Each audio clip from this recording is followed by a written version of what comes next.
All right, good afternoon, everyone, and welcome to Hudson Institute. My name is Peter Rao. I'm a senior fellow here and director of the Center on Europe and Eurasia. And today I have the great pleasure of being in the moderating chair for the first public event of our newest trustee, lucky number 13, the 13th employee at Palantir, CTO Shyam Sankar. Welcome to Hudson Institute. That deserves a round of applause, I think, right off the bat. Shyam envisioned the role of forward deployed engineer at Palantir, pioneering the company's definitional engineering model. We'll see what sort of reforms he has in store for our senior fellows and research fellows at Hudson. And he holds a bachelor from Cornell and a master's from Stanford. He recently published The Defense Reformation. It made me a bit nervous as a Roman Catholic when you were quoting Martin Luther and you had 18 reforms. Thought you might get to 95 treaties by the end, but excellent, and we'll talk about that in a minute. In the middle is one of our newest colleagues, Mike Gallagher, a distinguished fellow and head of defense at Palantir, former congressman, Marine, and led the House Committee on Competition with the CCP as a PhD in international relations, multiple master's degree, a man of letters, as we like to say, and an avid Green Bay Packers fan. I think he's prouder of that than anything else. Mike, thanks for being here. And last but certainly not least, Nadia Schadlow, senior fellow here at Hudson, previously Deputy National Security Advisor for Strategy. She led the drafting and shepherded the 2017 National Security Strategy through government, a BA in government from Cornell, and a PhD from Hopkins. Nadia is one of the wisest voices in Washington, and it's a great delight to have these three colleagues here to talk about transition, which we are in the middle of, and what the next Congress and administration might have in store. So, Shyam, I know you have thoughts about what they should have in store, so perhaps you could preview for those watching at home and those of us in the audience who haven't had a chance to pore over your defense reformation work yet, what you think is ailing and amiss, and where you think maybe we should be heading in the defense, foreign policy, national security space. Well, at the broadest level, I think we've kind of forgotten about the primacy of winning. You know, we've created this system, all this process. We think about reforming the defense acquisition system. Is our goal to fix the system or to win? And I think if your goal is the latter, you come to a very different set of conclusions. You look at the world today, and we are in an undeclared state of emergency. We have North Korean generals getting wounded in Ukraine. We've had a pogrom in Israel. We have crazy tension, unprecedented phase zero gray zone operations in the South China Sea. Counterfactually, what more would have to happen for us to say that we are on the precipice of World War III, and what do we need to do to deter it? And then you could say, look how many trillions we've spent on national security since the end of the Cold War. How did we lose deterrence? What happened to Pax Americana? And when I look at the industrial base, I see that we've lost our way. We once had an American industrial base. Chrysler used to build cars and missiles. Ford built satellites until 1990. General Mills, the cereal company, built torpedoes. And today, we live in a very different world. We have a defense industrial base, not an American industrial base. We've put these folks on the Galapagos Islands, and it is a great schism between commercial and defense innovation. We could build the Orla-class anti-aircraft gun in 15 minutes because Pontiac could leverage everything they knew about building cars to enhance the lethality and national security of our nation. It used to take the U.S. Army 3.5 hours. We've lost the ability to do that. In certain pockets, we've got it again. Look at SpaceX. SpaceX has driven a 1,000x price performance increase in launch costs, from roughly $25,000 a kilogram down to $10 to $20 a kilogram. And maybe we got that because Elon is obsessed with getting to Mars, but thank God he is. If you're only solving the national security problem, you're going to miss the bigger picture. It is that prosperity that powers this. And I think we're at the dawn of being able to fix this. And to put that in numbers, at the fall of the Berlin Wall, only 6% of major weapon system spending went to defense specialists, the folks like the primes. Today, that number is 86%. So how do we get back? I think the Reformation is about getting back to an American industrial base where the economy is invested not only in prosperity, but also freedom. We're able to leverage commercial innovation to enhance our national security, which unfortunately is exactly what the Chinese are doing. Chinese primes only derive 27% of their revenue from the PLA. The rest is from us as patsies buying cheap crap on Amazon, subsidizing lethality against US service members. Well, that seems to be one of the central themes of your piece and of some of your public commentary, that we basically need to inject the market forces of commercial activity into the monopsony power and of public sector procurement. Can you just expand on that? That's exactly it. I think monopsony is the root of what ails us. At some very fundamental level, You either believe in the free market or you don't. And everyone, including the Chinese and the Russians, have given up on communism, except for seemingly Cuba and the DoD. We have 5-year centralized plans. We have 2-year POM process. As Bill Greenwald has called it, it's essentially unplanned process. And there's no world in which we're going to be better commies than the commies. So we should lean into what has actually generated all of this U.S. prosperity. I love Mario Draghi's scathing report on the state of European competitiveness. In the last 50 years, Europe has created 0 companies from scratch worth more than $100 billion. In the last 50 years, we created all of our trillion-dollar companies from scratch. That's incredible. And so how do we start to approximate market forces in government? And we used to do this. When we were building ICBMs, the services were competing against each other. We didn't have a joint program office. We didn't ask one service to take the lead. Every service was competing to go do that. When we were building submarine-launched ballistic missiles, we had 4 concurrent competing programs under Admiral Rayborn, and we got there cheaper and faster because of it. So we spend way too much time thinking about, is there enough competition in the industrial base? And we've lost the plot. There actually needs to be way more competition inside of government itself to deliver this. And the aesthetic of, wouldn't that be duplicative? Wouldn't that be wasteful? Shouldn't we have a unitary effort? That is communism. That's what we need to get away from. So, Peter, could I make a comment about that? I think the conditions to do all that are right now with the new administration, because the underlying conditions of what you need to achieve what Shyam mentioned are things like regulatory reform, economic and trade policies that are supportive. And this doesn't necessarily cost money by the government, but the government needs to create an environment to incentivize the kinds of changes. So I think what the previous administration got wrong is that they were not allowing these conditions of reduced regulations, energy diversification, and energy strength and dominance, because you need energy to supply the manufacturing facilities. And I think we'll be in a good position to do a lot of that with the new administration going in. In addition to the other bullet points in your resume that I mentioned, Congressman Gallagher is also now a regular contributor to the Wall Street Journal. And just last week, you had a pretty forward-looking piece, I thought, about all the different components of DoD reform that you think should be in the offing. Can you sketch that out for the 1 or 2 out there that don't religiously read your column? Yeah, who are those people? Why did they get invited to this event? They're just 5 years old. That's right. Well, first of all, let me submit a complaint for the record. I thought when I left Congress and joined Palantir that in addition to sort of running the defense portion of the business, I was kind of going to be the defense intellectual at the company. That's sort of what I did in a in a previous life. And little did I know that Shyam already had that territory covered. And then I made the mistake of inviting Shyam to a Hudson event, and everybody fell in love with Shyam, and now Shyam's got the Hudson thing. Like, it wasn't enough that you had to start one of the most successful. Let me ask Shyam a few questions. Yeah. What else can you take away from me? But no, it's really exciting to be able to sort of just be Shyam's hype man, because as you've already seen, he's like one of the most brilliant human beings alive. And he's not technically my boss, so I'm not paid to say that.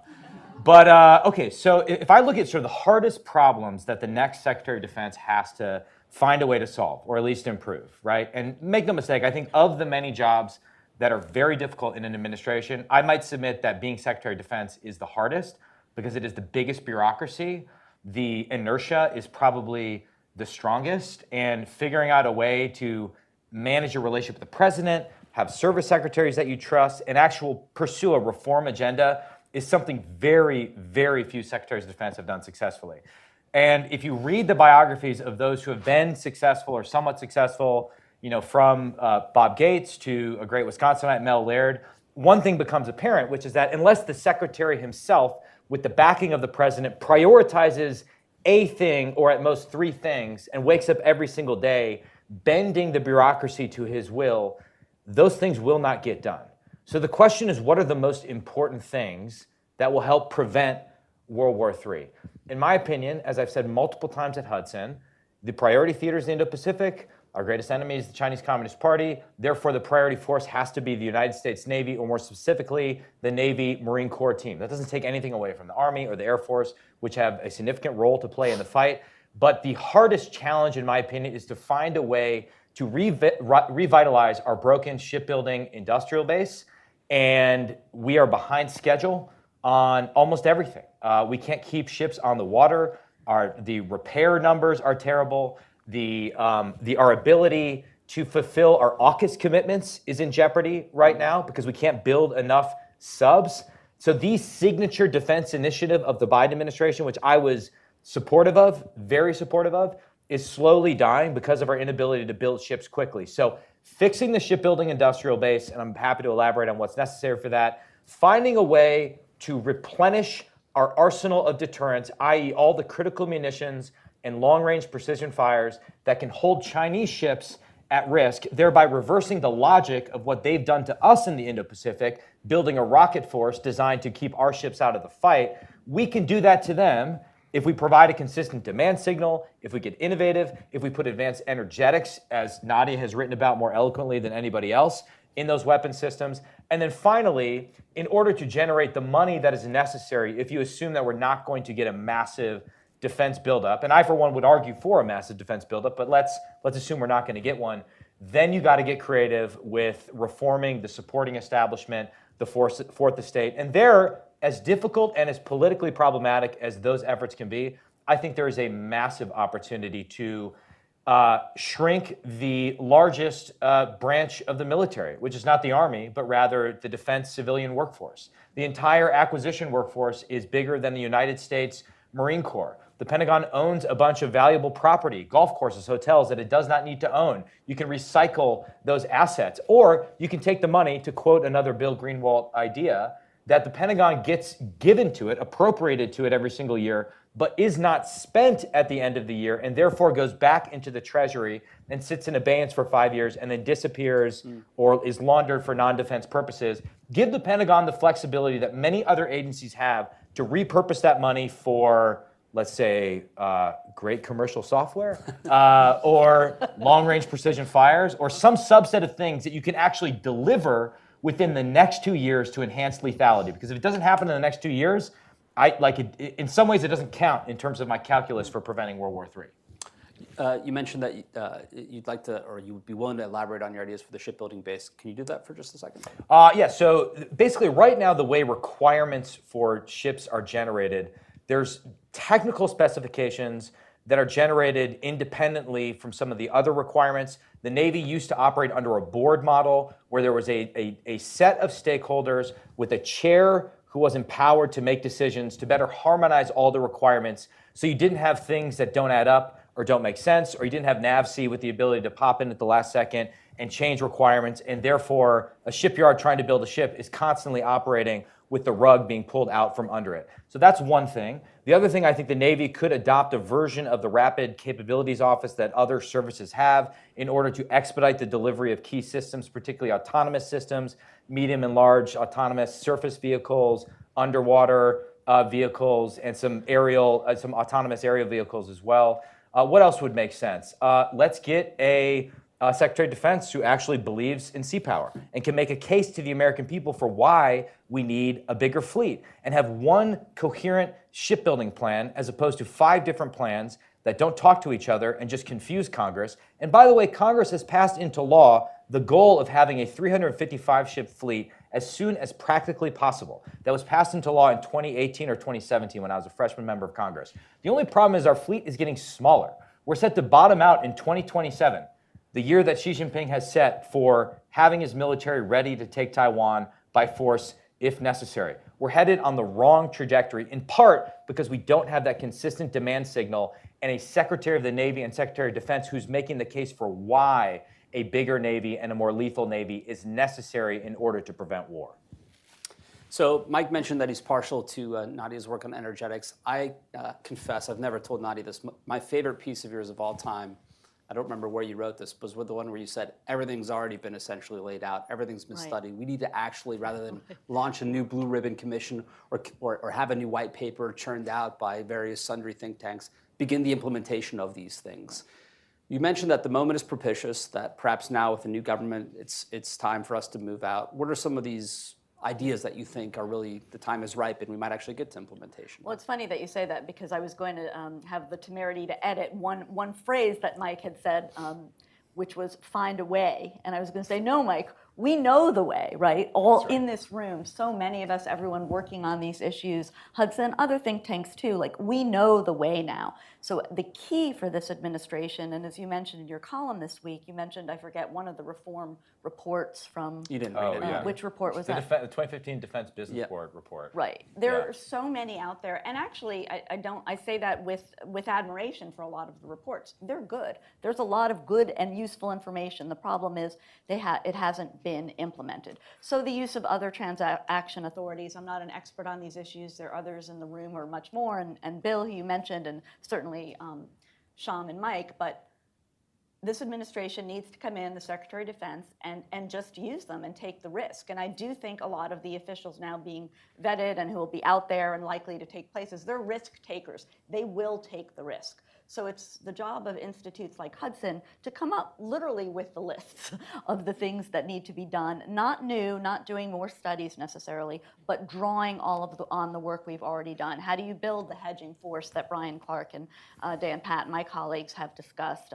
How do you ensure, and I'm asking how, but how do you actually take some of the recommendations in the energetics report to start to build more facilities, ensure that the government actually buys these facilities, reduce permitting regulations so that you can build them in communities, not saying next door to your child's playground, but there are places in this country where you can build facilities. How you can use AI more effectively to come up with the chemical compounds that you need for these energetic materials. There's a lot going on. We have a lot of strengths in the R&D community in this area. It's really about scaling the innovation and scaling it to actual manufacturing. And we know how to do that. The key will be to ensure that as this administration focuses on DOGE and on the cutting, it is very, very important. But cutting, as Shyam and I were speaking just before the panel, cutting is not the same thing as shaping outcomes, right?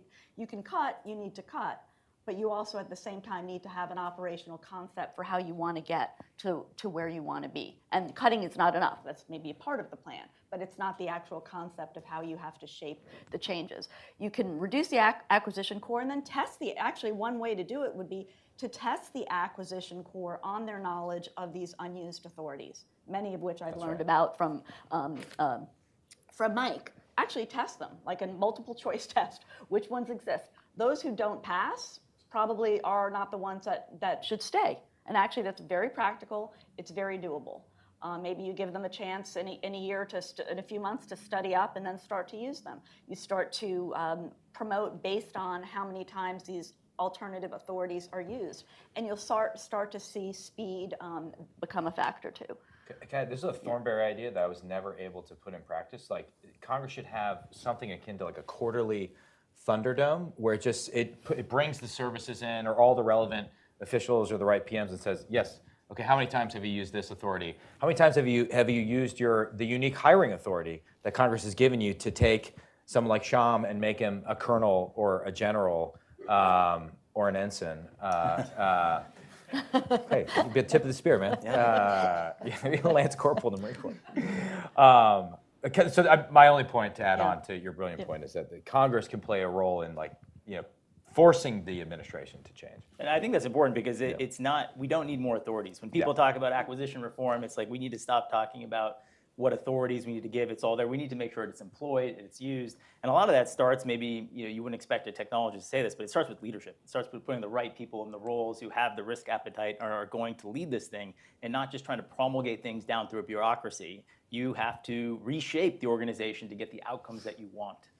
That was actually an interesting point in your defense reformation paper, the changes in personnel, the promotions versus what they once were, where you actually keep people in leadership positions over the lifetime of projects so that they can succeed because they're driving change versus not. Can you expand on that? Yeah, I mean, I think the person is the program. We call it the F-16, but maybe we should call it John Boyd's plane. What is the counterfactual for the SR-71 or the U-2, which I think was built in like 13 or 15 months? We still fly it today. Kelly Johnson, there are really exceptional humans. We believe in that as America. We call them the founding father for a reason. Whether you're a founder of a company or a founder of a program, like that deep sort of investment of unique humans, that individualism is clearly what works. I don't think there's a great counterfactual of Apple without Steve Jobs. And so when you find that chemistry, when it's going to take a Rickover to build the nuclear navy over 30 years. And I think Congress has a role to play in making sure that typically these very creative people are difficult, and they're going to be kind of rejected and chewed up by the system. They need to protect those people and keep them in place and create the room for people. Your career is not some bingo card to go fill out by constantly being shifted around to say you've had these various experiences. Like, your impact is going to come from your superpowers. How do you get people into that zone and then keep the bet on them until you deliver? And then the pushback I usually get with this is like, well, in the end, Rickover had to be fired. Exactly, that's fine. For 30, but I still think that is playing out the way it should have. Ed Hall was a notoriously difficult individual who actually pulled a machine gun on a bunch of British mechanics who were not willing to fix planes properly during World War II. But Shriver kept him in place. Edward Hall built the Minuteman. Shriver kept him in place. No one wanted to work with him. The second the Minuteman worked, he fired him. And that's how it should work. And this is an aside, but it was a key issue during the counterinsurgencies in Iraq and Afghanistan. A key issue was that just as people would start to get to know a particular region and the complexity of the region, they would be pulled out, and it was stupid, and it had a serious impact a negative impact on the course of both wars. Thus we fought. What was the quote? Like 17 different. Yeah, you said 17 different cups of tea. Like every year, exactly, you'd have a new cup of tea with a new. Shyam, is there like an analog? So this whole essay about founder mode versus manager mode went wild in Silicon Valley and in the tech world. I sort of think there's like an analog in DoD that's like, if you truly believed that we were headed towards a confrontation with China in 2027 or sooner or sometime within the next 5 years, like, you would be doing things profoundly differently. Like, I salute the CNO for her NAV plan, which the theme is 2027, 2027, 2027. But has the entire Pentagon like embraced that ethos? Like, there's like a wartime versus peacetime, founder mode versus manager mode that the Pentagon hasn't embraced. Wait till you look under the hood of our fellow European militaries. Yeah. Which are supposedly preparing for war with Russia, but are eons away from actually being able to do so. Yeah. I think there's a great analog to that. So much of this is that we're just not focused on the problem. I think the pathology starts because you're trying to create some enduring solution to the problem. And what if there isn't one? If you think about problems, there's some problems that can be solved, and there are other problems that can only be managed. And we should be constantly adjusting the shape of our force, how we're organized, the bureaucracy, which I don't mean in a pejorative sense, to fit the needs that we actually have, rather than to make it be comfortable. And that's what happens. We look at every problem that's ever happened in every program, and we try to come up with some rule to make sure that bad things don't happen. But you can't lop off one end of the distribution of outcomes, all these bad outcomes, without also lopping off the other end of the distribution, which is all the exceptional outcomes. So we're locked into a system that basically guarantees mediocrity, where we are praying at the altar of process, and therefore we've kind of obscured completely the idea of winning. And it is that deep commitment to winning that gets you to reorganize around it. In JSOC, you would call this task organization. Or 2 points. One, I've also called it, it's not my term, but use the concept of overmatch to apply to these problem sets. So it's another way of saying winning. It's what the military often uses in the field. You don't want to create a fair fight. You want to figure out a way to be better than your adversary. And if you begin to think in an overmatch concept, it gets you to think about a problem set in a different way. It's beyond just competition. Where competition has almost led us to a sort of a stasis of, we're just competing, sort of floating along.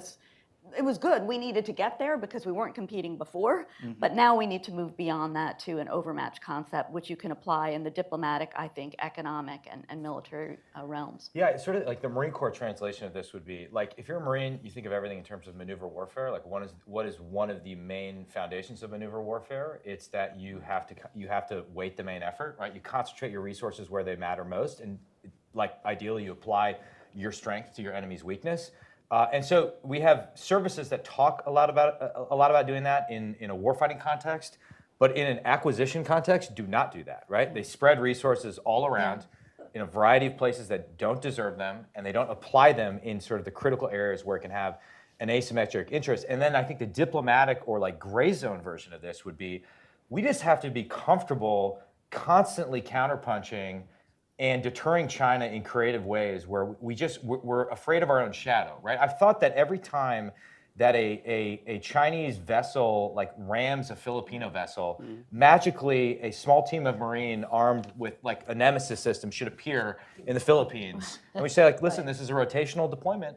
as soon as you guys stop acting stupid, we'll get rid of them. But like we're just not good at that, like very day by day. Jiu-jitsu, Exactly, asymmetry, exactly. sort of, yeah. Well, this And is you a mentioned that yesterday, big Peter, problem in about the European theater because, while there's a lot of talk, and I don't want to be blithe and cavalier about nuclear weapons use, but in response to at least restricting, but still nonetheless lifting Ukrainian long-range fires into the Kursk sector of the Russian Federation, where the Ukrainians have dug in for 250 square kilometers of territory, the response being that the Russians might go nuclear. I think what we are seeing is a Russian response in the hybrid domain, a dramatic one, from cutting subsea internet cables from Gotland Island in Sweden to Lithuania, from Finland to Germany, arson attacks, open assassinations. DHL, yeah, exactly. killings.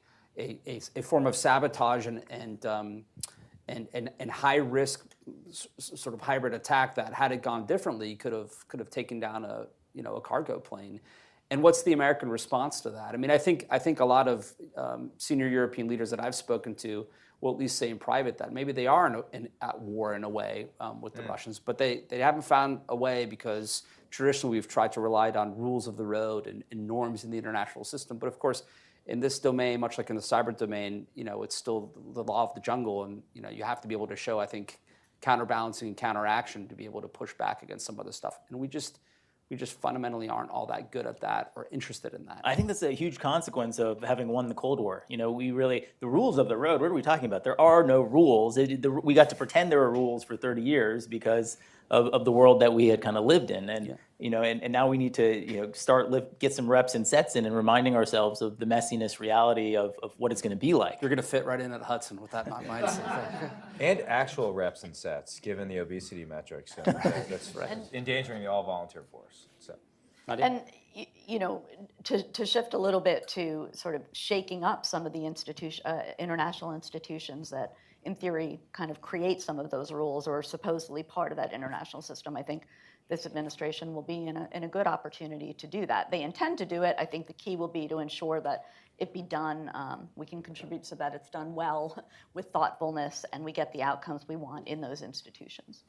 So in some of the major buckets that are going to determine the future competition between the US and China in particular, quantum, AI, semiconductors, microelectronics, do we think we're winning right now to return to the concept that you outlined at the front, or are we behind the curve? In everything but AI, I think we might be behind the curve. So I think America's greatest strength is software for very complicated cultural reasons. People think about software and they look at Silicon Valley, they think maybe we imported this from India or Israel. You see a lot of foreign-born founders, and it is true, it was imported to Silicon Valley, but it came from Iowa. It came from Bob Noyce, a great Iowan, co-founder of Intel, co-inventor of the transistor, and it is a cultural phenomenon built on a willingness to play positive-sum games, openness, transparency. You could think about it as the Midwestern sensibility. I'm the Iowan on the stage. Oh, are you? I didn't even know that. Okay. Explains a lot. Yeah. And the word open door policy is actually a Noyceism. And so when people come to Silicon Valley, other countries, and they look and they say, maybe we need a Stanford, maybe we need a Sandhill Road with venture capital. It's like you can copy these things, but it's all quite superficial. And it's the one thing you would need to copy is the thing you're probably quite committed to, which is your own culture. You're not going to just throw that away. It's very sticky. You could think about the idea. There are 0 Indian or Chinese enterprise software companies that compete on the world stage. That's, it's clearly not about IQ. They have tons of smart people. So there's something beyond just your ability to code that really determines this. And even when you look at Israel, which is the second best company, but the gap is quite large, you see that they're very adept at building canoes. They can't build aircraft carriers of software. And I think that's a limitation on the scaling of the cultural dynamics. Many second-time Israeli founders build their next company here so they can get bigger. And so how do we, in this world where, at the dawn of World War II, we were the best at mass production. Now our adversary is. How are we going to compete there? Hopefully not symmetrically. That would be silly. We should, I think that David Slingshot here is definitely software defined. So I think on AI, we got to keep pressing the pace here. On these other efforts, there's a lot more to do. I do have ideas on hardware where I think we should have a prophylactic Operation Paperclip. Let's call it Paperclip 2, where we go get some of the best tools engineers in the world, where we're really struggling to build the ecosystem we need to make things again in America, married up with American capital to go build out those ecosystems. Again, in an asymmetric way, the same way that the Raptor engine is vertically integrated and made entirely in SpaceX. It's not true that we're not good at building things in this country. our legacy industrial base just isn't, and years of thinning it out through horizontal integration of supply chains is clearly not the path. It ceded all advantage to our adversary.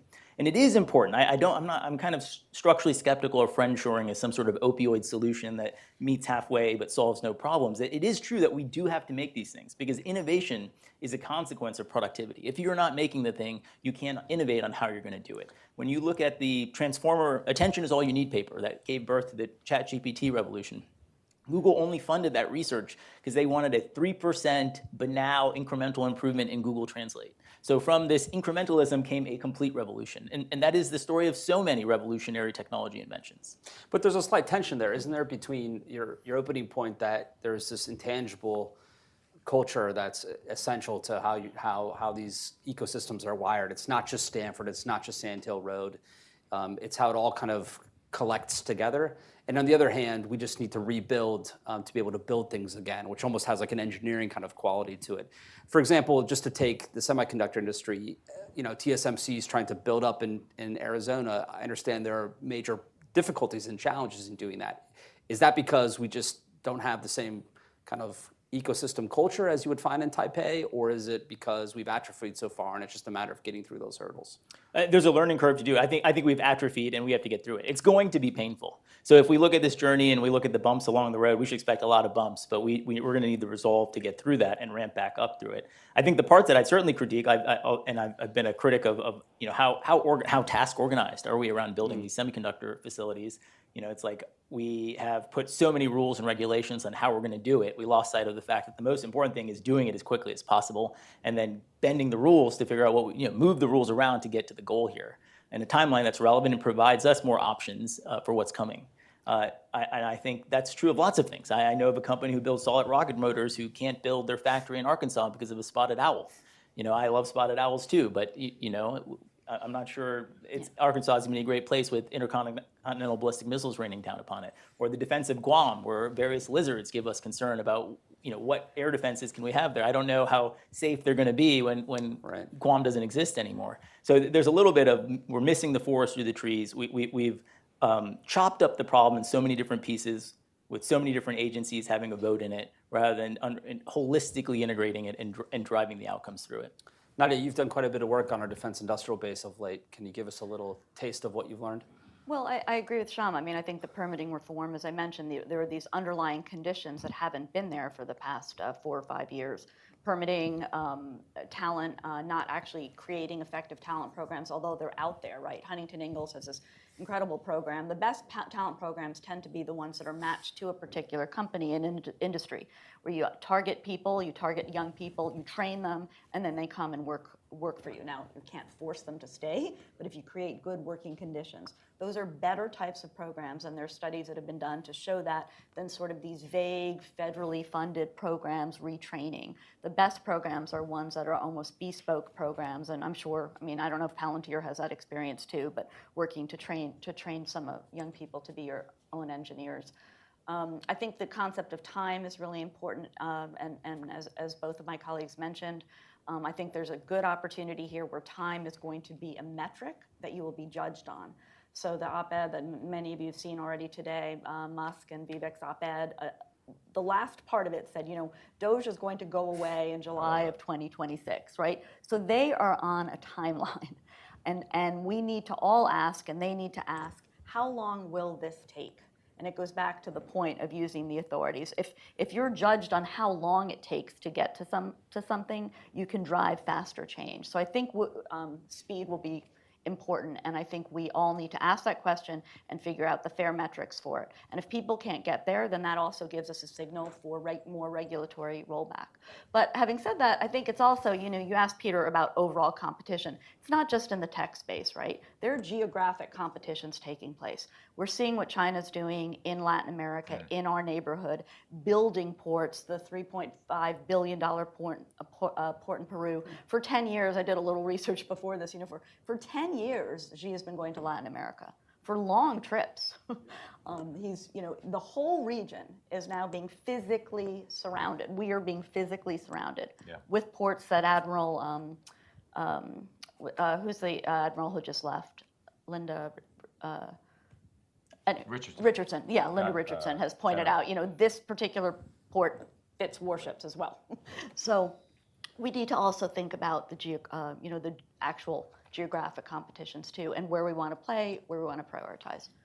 And I know Nadia said a lot about time in the past, and I couldn't agree more with that. Bill Gates has that expression, we overestimate what we can do in 10 years, we overestimate what we can do in 2 years, especially as it relates to the impact of technology. We underestimate how much will change in 10 years. I think with the department and our national security, it's the exact opposite. We overestimate what's going to happen 10 years from now, and we underestimate what we can accomplish inside of 2 years. Think about the Doge timeline. That's well inside of POM. If you're palming money now, Doge will be gone before you get the resource. So clearly we have problems in terms of our acceptance of how slow and sclerotic things need to be. And I would say we should spend half the money, but twice as quickly. What are one or two, without naming and shaming, real stovepipes that you see as fundamental to getting some of these reforms? Because in your opening comments, it was very passionate, but it almost bordered on frustration, maybe born of several years in Congress trying to fight these things. I'm born of my phone vibrating and thinking my wife is going into labor with twins more than anything else. So I apologize. I heard it's going to be triplets. Good. Who knows? Stovepipes. There's one big stovepipe. It's called the United States Congress, which theoretically controls the money, right? Theoretically is the dominant branch of government, or was once the dominant branch of government until it surrendered all its authority away to the executive branch. I mean, why do we need a Doge? It's because Congress for decades has been passing vague, fill-in-the-blank, Mad Lib laws that then allow these unaccountable, and in some cases literally unaccountable, agencies that don't actually report to anybody to do things and saddle us with a wet blanket of regulations. And thus, as we learned last week with Jim Litinsky, it is effectively illegal to mine and process rare earths and critical minerals here. We have to deal with spotted owls and lizards and all these other, and God bless them. In Wisconsin, it was the gray wolf. The gray wolf was like eating cows in Wisconsin. The scourge of gray wolves is the underappreciated national security threat. But my point is that I do think in some meaningful sense, the dysfunction of the congressional budget process is upstream of all these problems. And the thing we should do is fix that. My own view, which I've made known, is that now is the time to combine the authorizing and appropriations process into one. You would make every committee more powerful and meaningful. The budget committee would instead become like a meta super committee of all the committee chairs. Each member of Congress would only be allowed to be on one committee. They would thereby be incentivized to actually show up to their committee hearings, pay attention. They would be rewarded for channeling their energy and ambition into the committee work. And I think all of our executive branch, they would be able just to do better oversight of our executive branch agencies. And thus we wouldn't even need a Doge going forward. Is that a Congress pipe is the dream? Doge. Like if you ask the founders, like what's the Doge? It's Congress. Theoretically, but that to me is the ultimate stovepipe. Is that possible? It's totally possible. There have been attempts at it. In the 90s, there was a legislative reorganization committee, otherwise known as the Dreyer Committee, which recommended such a thing. It got blocked from a vote on the House floor. There was an attempt in 2017 under my colleague, or former colleague, who's great, Womack, that Paul Ryan instantiated, that got blocked. It's possible via a select committee that would be empowered to bring something for a vote on the House floor. I mean, Simpson-Bowles had a variety of Reform E recommendations, but it was more about the overall budgetary picture. But at some point, it's going to have to happen. The only other stovepipe that comes to mind right now that directly relates to what Shyam and Nadia were saying is, I still think we make it too difficult. This relates to my earlier point about authorities for talent. For people that have been very successful in private life to serve in government, either in a reserve capacity or in some capacity, or even the well-intentioned ethical requirements for divesting, in some cases, dissuade highly successful people from doing a stint of service. And having the ability to go in and out of jobs, I think, at the cutting edge of technology and stints of service in the federal government would benefit everybody. And the public tar and feathering that you're often subject to. In the process, Totally, right? yeah. Well, I like to say that during the Cold War, the Marshall Plan, well, before the Cold War, but the Marshall Plan, the way that they staffed up for the Marshall Plan was basically Marshall and other leaders just called up their friends on Wall Street in different places, the best people, and said, hey, come work with me for a few years. We can get this done in Europe. If you did that today, you'd basically be arrested, right? You'd be hiring your friends as opposed to, they hired and they did the Marshall Plan in such quick time and effectiveness because they had the best people, the best bankers, the best economists. They just hired them. The flip side of what I said, or the related version of what I said about vague and opaque laws, is laws that are on the books that don't get enforced, and that is directly something Shyam talks about in the 18 Theses, with a commercial preference embedded in the law that gets violated almost every week. Yeah, I mean, you have this. Look, people love to reinvent the wheel. Even in the commercial world, a customer will want to build some. Engineers love building. But the back pressure in the commercial world is competition. If you build the wrong things that people have already figured out that don't make you more competitive, you die, you lose. In the government context, it takes a very long time. No one wants to get in a situation where we're deciding whether we built the right things or not. And Congress very intelligently, 30 years ago, passed the Federal Acquisition Streamlining Act when we had our $600 toilet seats instead of just going to Home Depot and buying the $10 equivalent, of saying, maybe we shouldn't build things custom, developmental, that already exist commercially. It would be nice to amortize all of this R&D to benefit off the product roadmap everyone else is doing. And this is the most violated law in the land. And for very structural reasons, no one wants to sue their customer. We sued the Army over this in 16, and the appellate decision was in 18, and not a day goes by where someone in the Army doesn't give me grief over suing the great institution. At SpaceX, I had to sue the Air Force to get going. And I think we would be much better if we could adopt, we have this voluntary civil-military fusion. If we could leverage the best of the American industrial base to empower the defense industrial base. And I think that's one of the reasons we're here, is because of the lack of competition in government. If you are the sole provider of the program, why not rebuild it? What's your pacing threat exactly?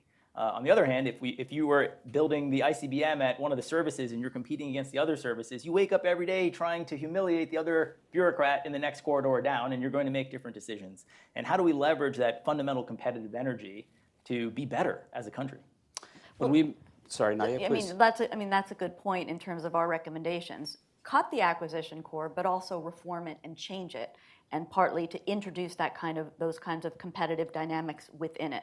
So that's sort of the balance. DOGE needs to cut, but also shape. That's an idea I stole from Shyam when I was in Congress, and we were just friends before we were colleagues. Now we're colleagues, and we're sort of enemies. Frenemies. This idea of competing PMs. I don't know if you want. You're probably better positioned to. Yeah, we were going through this process with an Army program, and in the midst of this competition, ChatGPT happened. You have the magic of LLMs, and so here we are. We're building this massive truck with satellite ground station on wheels, and I was thinking, if my kid is in the back of this, I don't want him flipping through a 10,000-page PDF manual to figure out how to do the maintenance. Let's give him a chatbot to do it. But where the competition was, things were far enough along. There's no requirement for this. I wasn't even asking for a resource. It would be just a free new capability. And that's where it really occurred to me that actually, if there was a PM for the Palantir team and there was a PM for the competing team at Raytheon, I think the PM would have said, absolutely, we're going to show up and smoke the other guys.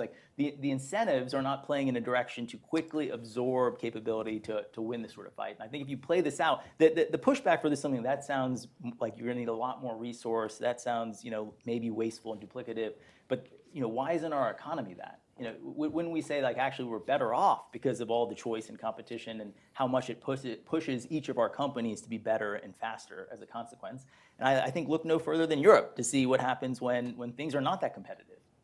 Well, I was going to end, but we can't end the director of the Center on Europe with a down note without criticizing the Europeans. On Europe.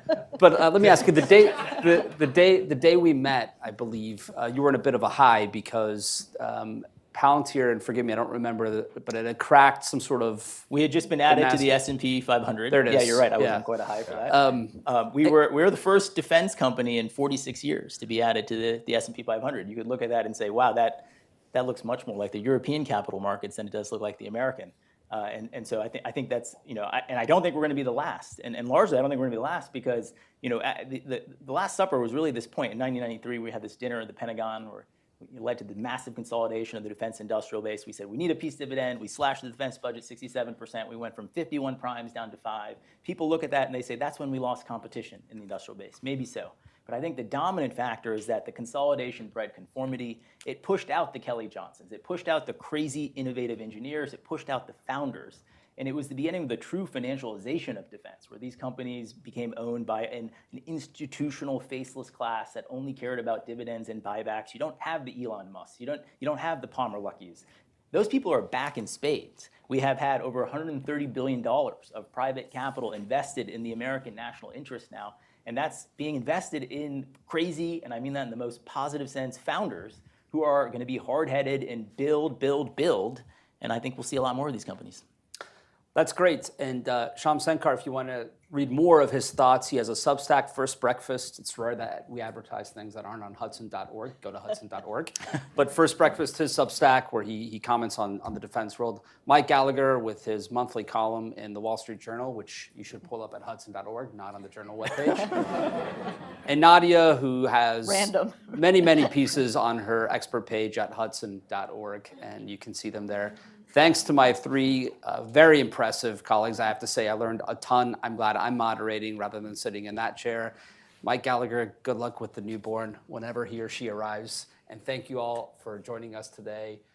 Check out all of our future offerings, events, papers, op-eds, and all the rest on our website. And thanks for being with us today.